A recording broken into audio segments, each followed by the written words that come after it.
তো hello guys, welcome to back to the channel আরেক super লাইফে তোমাদের আবারও স্বাগতম জানাই। আজ তোমাদের দেখাতে নিয়ে যাচ্ছি মহিষাদলের রাজবাড়ি ও ওই রাজবাড়ির ইতিহাস সম্পর্কে তোমাদের কিছু আজ কথা বলবো।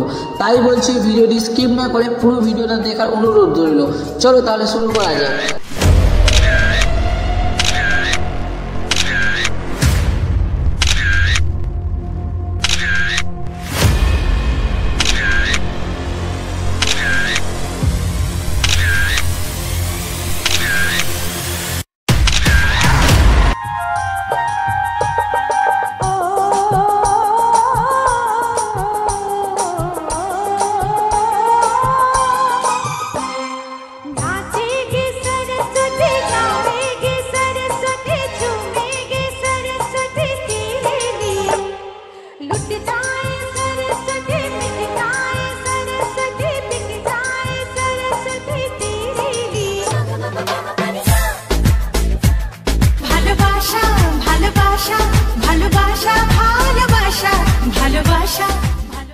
সো গাইস, আমরা ফাইনালি পৌঁছে গেলাম মহিষাদলের রাজবাড়ি। চলো এবার তোমাদের রাজবাড়িটা ঘুরে দেখাই। আমরা এখান থেকে মাথা পিছু 20 টাকা করে টিকিট কেটে নিয়ে আমরা রাজবাড়ির ভিতরে প্রবেশ করলাম। ভিতরে সম্পূর্ণভাবে ক্যামেরা করা নিষিদ্ধ আছে। তখন বাংলায় মোগল রাজ। আকবরের উচ্চ পদে আসীন ছিলেন জনার্দন উপাধ্যায়।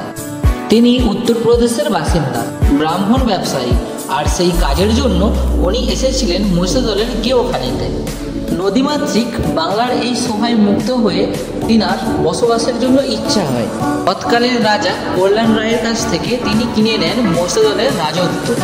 পরে বংশ পরম্পরায় রাজবাড়ির আয়তন আরও বাড়তে থাকে। 3টি প্রাসাদ নিয়ে তৈরি এই রাজবাড়ি। প্রথম প্রাসাদের নাম রঙ্গি বসনা, দ্বিতীয়টির নাম লালকুঠি এবং তৃতীয়টির নাম ফুলবাগ। আমরা অলরেডি রাজপ্রাসাদের ভিতরে পৌঁছে গিয়েছি, তবে প্রাসাদের সব জায়গাতে পর্যটকদের ঘোরার কোনো অনুমতি নেই। কেবলমাত্র ফুলবার্গে পর্যটকদের থাকতে দেওয়া হয়। সেই ফুলবার্গই একদিনে দেখে শেষ করতে পারে না পর্যটকরা। এই প্রাসাদের আলাদাই একটা আভিজাত্য রয়েছে। এটা হচ্ছে এই প্রাসাদের লাইব্রেরি। এখানে বহু পুরাতন দিনের রাজাদের বই সংরক্ষণ করা রয়েছে এই প্রাসাদের মধ্যে।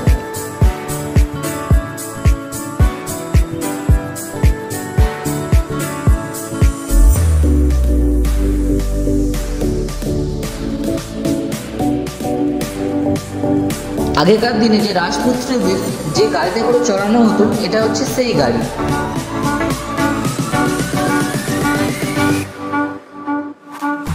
এবার যেখানে যাব সেটা হচ্ছে রাজাদের প্লে গ্রাউন্ড।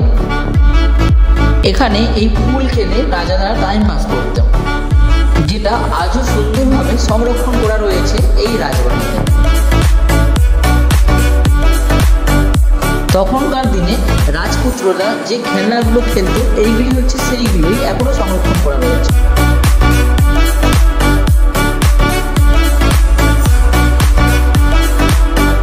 এবার দেখতে যাবো রাজারা যে শিকার করেছিলেন, বাঘ, কুমির, অনেক কিছু, সেইগুলোই এখনো এগুলো সংরক্ষণ করে রাখা রয়েছে এই রাজবাড়িতে। এখানে ছবি তুলতে কোনো প্রকারে দিচ্ছিল না, তাই ভালো করে আপনাদের দেখাতে পারলাম। এবার দেখাতে যাবো অস্ত্রকক্ষে, যেখানে হচ্ছে রাজা মহারাজদের সব কিছু অস্ত্রগুলো সংরক্ষণ করা রয়েছে, যেগুলো দিয়ে তখনকার দিনে অনেক যুদ্ধ লড়াই করতেন। সেইগুলি এখানে সব কিছু ভালো করে সুন্দর করে সংরক্ষণ করা রয়েছে।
এবার দেখাতে নিয়ে যাবো রাজাদের বিশ্রাম কক্ষ।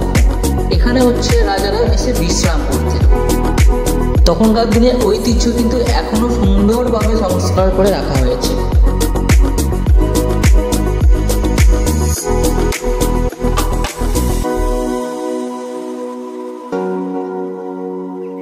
আমরা তো আজকাল পালকি দেখতেই পাই না, কিন্তু এখানে এসে আপনারা পালকি দেখতে পারবেন, যেটা রাজাদের ইউজ করা হতো।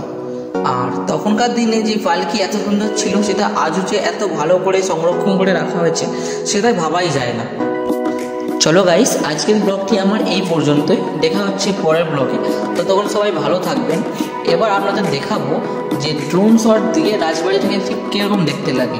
এই প্রাকৃতিক সৌন্দর্যটাকে অনুভব করুন। চলো, টাটা।